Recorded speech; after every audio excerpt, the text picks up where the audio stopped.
Hello friends, how's it going? Welcome to the show, welcome to the sunshine and 70-degree weather. I just had to get out. It's Sunday, I think it's the 21st. I think that's the date. It's like almost 3 o'clock in the afternoon, but it is so nice outside. I had to get out on 2 tires here and check out the weather. And in doing so, I thought it'd be a good opportunity for me to talk about, let's see here, I've got to go through this, make sure I know what's coming. Talk about the cost of having this bike, this RS, to me.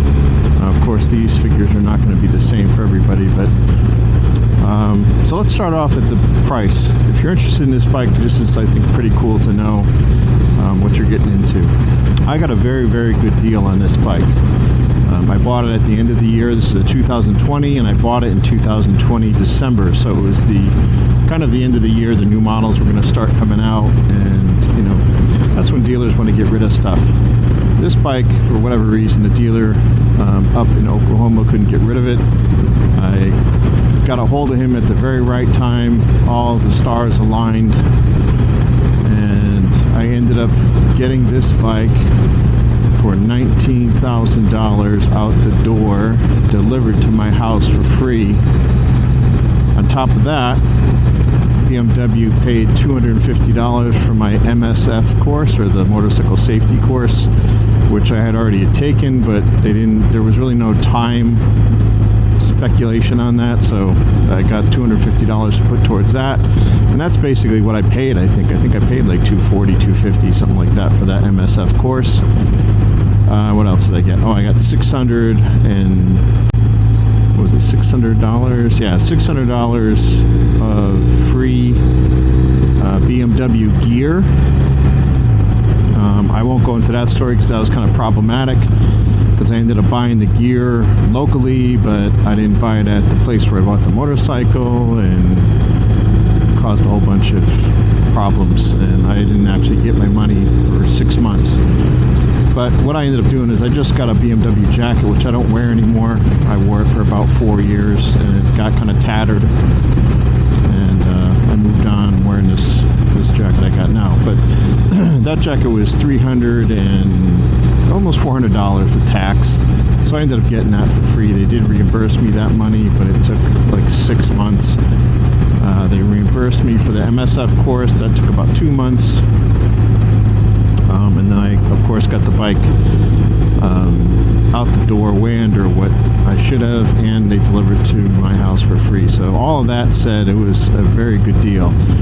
This bike now, the new version of this with the 1300 engine, out the door, you're probably looking at like $25,000, fully spec'd, you know, with every little conceivable add-on you can think of. You're probably looking at 23 tax, all that stuff out the door, like 23 to 25,000, something like that.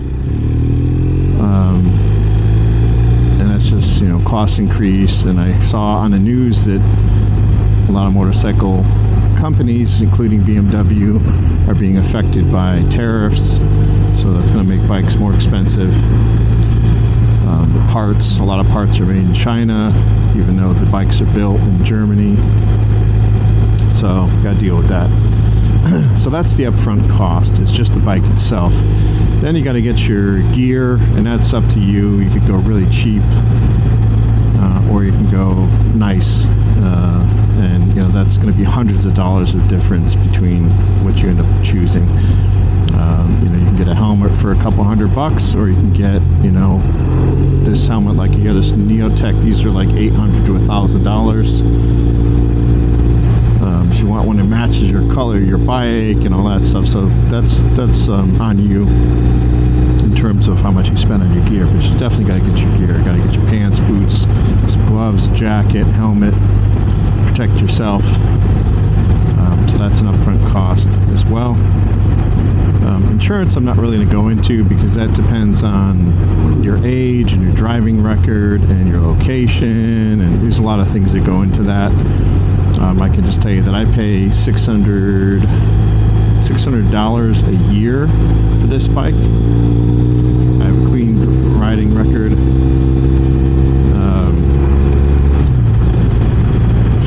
36 years old, so I'm a little bit older, been riding for a while. So that could vary. If you're a new rider or you're younger, you know, 18, 19, 21, 20, something like that, it's definitely going to be a lot higher. And this bike is actually in the sport category online. And I'm not sure, from what I was told, insurance companies do look at that.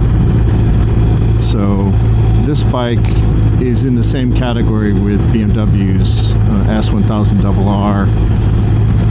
What else is in that category? This bike and also the S1000XR. So both of those have inline four, you know, sport bike motors. So they are full-on sport bikes. This has got the opposing twin boxer, which is really not a sport engine. It's a torquey engine, but it's considered a sport tour, so they threw it in there, and that might affect your insurance premiums as well. So those are the kind of major things up front, and then you got your service.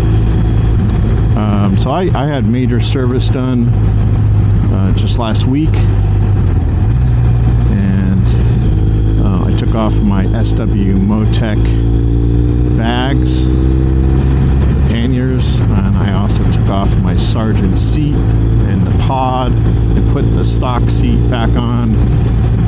I kind of like, when I do service, I kind of want to strip the bike down as much as possible.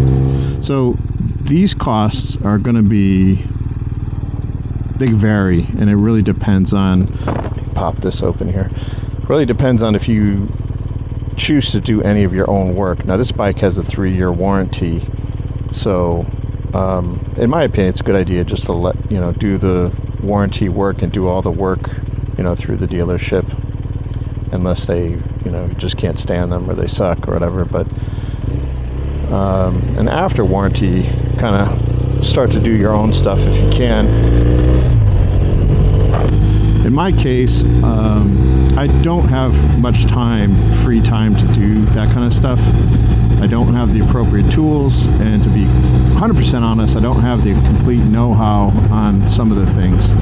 And you also have to purchase, I think it's called the GS911 or some other kind of diagnostic tool that will allow you to go into the brains of the bike and reset the service warnings. If you don't, you're just going to be riding around with service warnings, you know, constantly. So, and I think if you bring it to a dealership for them to wipe out that service, like for example, if you change your own oil and you don't have one of those diagnostic tools, I think dealerships charge you like $50 or $100 or something like that to do it for you. And it's basically you just hook it up to that diagnostic tool and click a box and shut it off, reset it anyways. So back to my situation. I don't do any of my own work on my bike. I don't have, again, the tools or the know-how completely, and most importantly, time. I don't have a lot of free time because of my job and my family situation, and the free time I do have, I want to be doing this. I want to be riding around. I don't want to be stuck in the garage, you know, pulling things apart and putting them back together. The only time I do that is in the past when I've, you know, put some add-ons, or like when I put the titanium pipes on, or, you know, when I just add something to the bike that's pretty straightforward. You just need to, you know, socket wrench and make sure you're doing things right. In my case, after 5 years, I've spent about $6,000 on service. That is, break that down, it's about $1,200 a year, and that's all the service. 100% of service has been done. It's getting a little warm in there. Has been done at the dealership. I have not done any of the services myself, but this last one I had a lot of things. I had the valve, so that's a big one. They got to take the head covers off and get in there and adjust the valves. That's a little bit of labor work there. So I got the valve adjustments, I got the oil changed, I got the oil in the front forks changed, brake fluid flushed and changed, coolant. What else did they do. Did all their checklist stuff, and then also my brakes. This was a little bit of an issue on my end because I just wasn't thinking how the brakes actually function. So on my BMW car, there's a sensor, of course, and it tells you, you know, your front brakes are low, or it tells you need to change your front brakes. So there's a warning system in place there. The BMW motorcycles do not have that. There's no sensor to tell you your brakes are running low or any of that stuff. What I thought though was, and I thought wrongly, was that there was a I don't know what you call it. On car brakes, sometimes they have that little bar they put into the pad, so when it gets down to that level and that little pad thing starts to hit the rotor, it makes a squeaking sound, letting you know that, hey, your pads are getting low, change them. I kind of thought that was the situation with my bike. I don't know why. I never looked it up, I just kind of put that knowledge in my head myself, and that's not the case either. So there's nothing from the bike that will tell you to change your pads. There's no electronic warning, there's no physical squeaky sound or any of that stuff.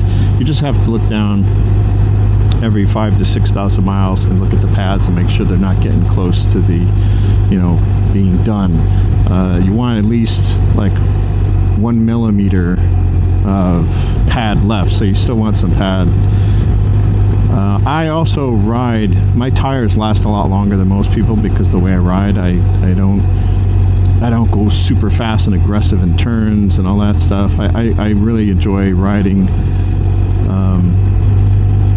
Certain days I just ride really basically a speed limit and enjoy the environment like I'm doing now, and just enjoy the throttle therapy, which if you haven't seen, I did a video on that recently, all about throttle therapy and your parasympathetic nervous system and sympathetic nervous system, and how motorcycle riding is a form of meditation and how it's good for your brain and mood and all that stuff. So go check that out.